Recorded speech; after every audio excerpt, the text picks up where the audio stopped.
약 50%가 조금 안 되는 금액을 우리는 저축과 잉여자금으로 가지고 있다라는 거예요.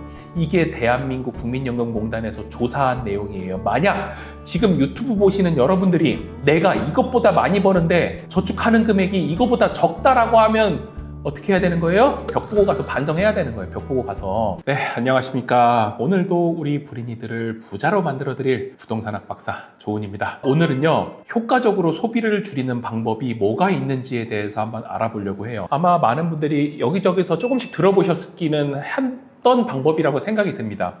근데 이거를 하나하나 듣는 것만으로는 어떻게 돼요? 이게 다 증발돼 버려요. 우리 머릿속에 있는 것들이 다 증발이 돼 버리는데, 한번 정리해서 말씀드리면은 바로 실천할 수 있겠다 싶어가지고 한번 자료를 만들었습니다. 그래서 효과적으로 소비를 줄이는 전략법이 뭐가 있는지 한번 보도록 하겠습니다. 그래서 이번 시간은 내가 재무점검을 어떻게 하는지, 그리고 가계부를 왜 써야 되는지, 그리고 고정비 다이어트, 즉 고정비를 줄이는 방법, 그리고 나도 모르게 새는 돈은 어떻게 막는지, 그리고 지출의 우선순위를 설정하는 방법, 이렇게 5가지를 핵심으로 설명을 드리도록 하겠습니다. 그래서 우리가 청년들이 맨 처음 돈을 모으기 위해서 가장 먼저 해야 되는 건 뭐다? 내 재무 상황이 어떤지를 알아야 됩니다.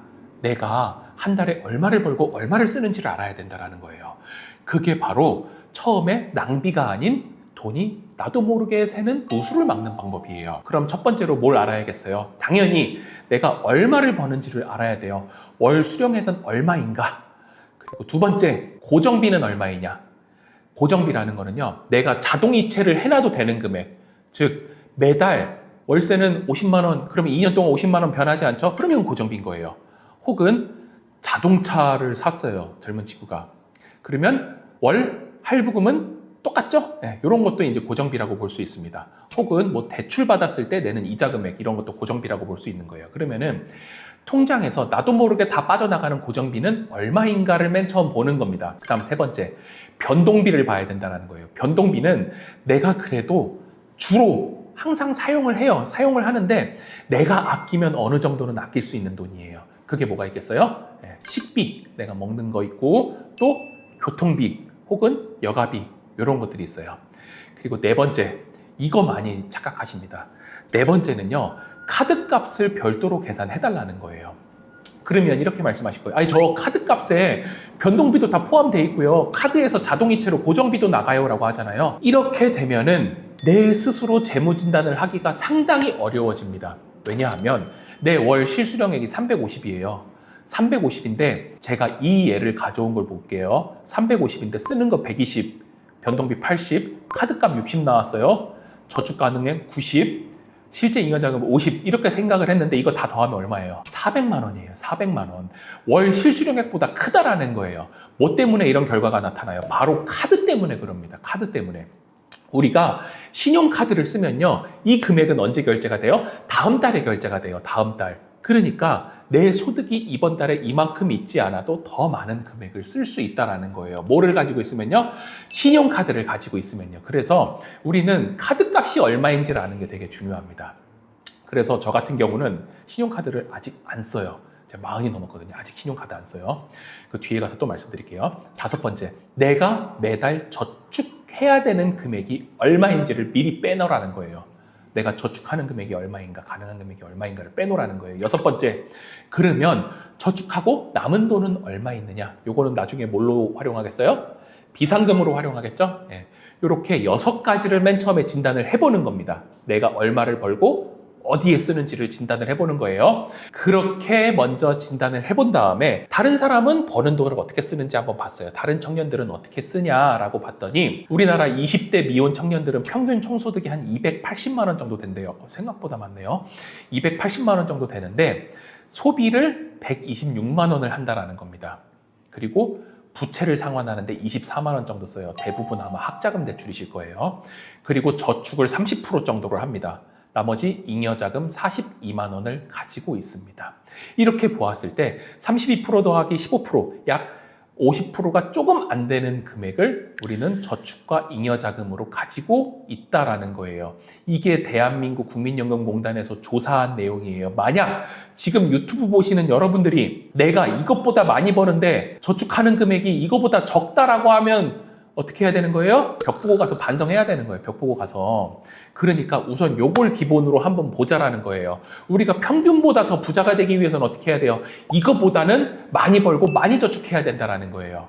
많이 벌고 많이 저축해야 되는 겁니다. 많이 벌기만 해서는 안 돼요. 그래서 우리는 소비를 먼저 통제를 해야 됩니다. 버는 거는 내가 갑자기 막 늘릴 수 없잖아요. 회사에서 내가 오늘 더 열심히 일했다 그래서 월급을 다음 달 더 많이 주는 거 아니잖아요. 그러니까 맨 처음 소비 관리부터 해야 되는 게 재테크의 출발점입니다. 첫 번째, 가계부를 쓰세요. 가계부, 옛날처럼 이렇게 우리 어머니들처럼 영수증을 다 잘라가지고 딱풀로 붙여가지고 이렇게 수기로 쓰라는 게 아니라 첫 번째, 지출 전용 계좌를 만들어야 됩니다. 통장을, 내가 월급 받는 통장이 있잖아요. 그러면은 요 통장에서 카드값 다 빠져나가게 하지 말고요. 내가 돈을 쓰기 위한 통장을 따로 만들어요. 따로 만들어서 여기에 내가 한 달에 쓸 돈만 딱 넣어놓습니다. 내가 월급을 300만 원을 벌어요. 근데 제가 100만 원만 쓸 거예요. 그러면 100만 원만 넣어놓는 겁니다. 어디에? 지출 전용 통장에. 그렇게 해야 내 소비가 통제가 가능해요. 그리고 두 번째, 가계부 어플을 쓰시라는 겁니다. 뭐 네이버 가계부도 있고 수많은 가계부 어플들이 있어요. 근데 이거를 하면은 내가 카드를 썼을 때 어디에 썼는지, 이게 식비인지 뭐 여가비인지 교통비인지 이런 거를 쉽게 나열을 할 수 있어요. 그렇게 지출 금액을 자동으로 기록하고 분석할 수 있기 때문에 가계부 어플을 함께 쓰는 거를 추천을 드립니다.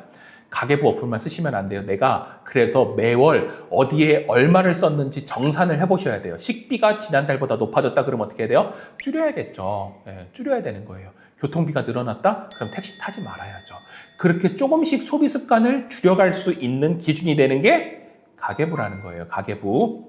그리고 두 번째, 결제 수단을 바꾸라는 겁니다. 이제 우리 신용카드 과감하게 잘라버립시다. 왜 그러느냐? 신용카드는요, 여러분들께 많은 포인트와 혜택을 줍니다. 이 신용카드를 쓰시면요, 여러분들 커피 뭐 20% 할인되고 영화 한 달에 하나 공짜고요. 이 포인트를 많이 쌓으시면 나중에 자동차 살 때 할인되고요. 이거 왜 주겠어요? 여러분들이 이뻐서 줘요? 아니에요. 이 회사는 당신한테 그거를 줌으로 인해서 더 큰 이익을 얻기 때문에 주는 겁니다. 세상에 공짜는 하나도 없습니다. 이게 바로 신용카드의 함정이라는 거예요. 함정. 그래서 이런 혜택들을 받기 위해서는 한 달에 뭐 30만 원 이상 써야 된다, 50만 원 써야 된다 이런 것들이 있죠. 그러면 그걸 맡으려고 또 열심히 써요. 차라리 열심히 쓰면 좋은데 나도 모르게 다 쓴단 말이에요. 그러지 마시고 뭘 쓰셔라?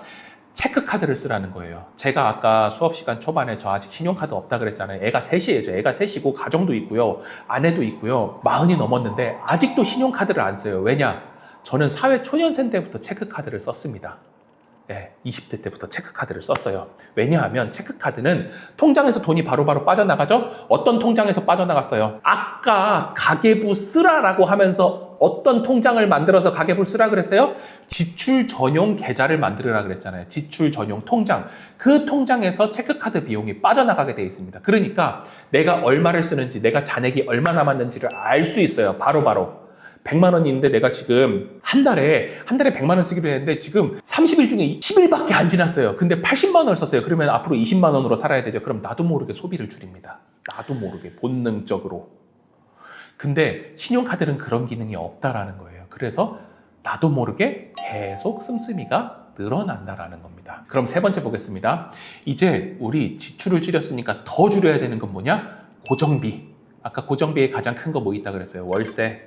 그리고 관리비, 그리고 아마 사회초년생들 분께서 차 사신 분들 계실 거예요.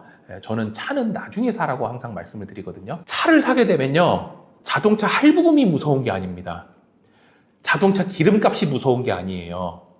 자동차 보험료가 무서운 게 아닙니다. 가장 무서운 거는요, 내 소비 패턴이 바뀌어버린다는 거예요. 우리 버스 타고 다닐 때는요, 버스에 내려가지고 김밥 천국 가서 김밥 하나 사 먹을 수 있었어요. 그게 저녁으로 해결이 됐습니다. 근데 차를 몰고 다녀요. 차를 몰고 다니면은 김밥 천국에 갈 수 있어요?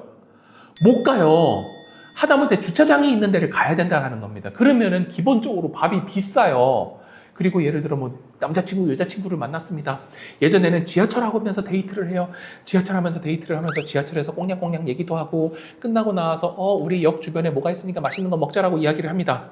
근데 어느 순간부터 이 사람이 차를 샀어요. 차를 몰고 다니기 시작합니다. 그러면은 꽁냥꽁냥 하면서 그 역세권 주변에 있는 데서 맛있는 술도 먹고 이러면 뭘 해야 돼요? 대리운전 불러야 돼요. 대리운전 불러야 되고 차가 갈 수 있는 곳을 항상 가야 됩니다. 그러면 하다못해 우리 예전에 돈가스 먹었지만 차를 몰고 가면 뭐 돈가스 클럽 갈 수 있어요? 못 가요.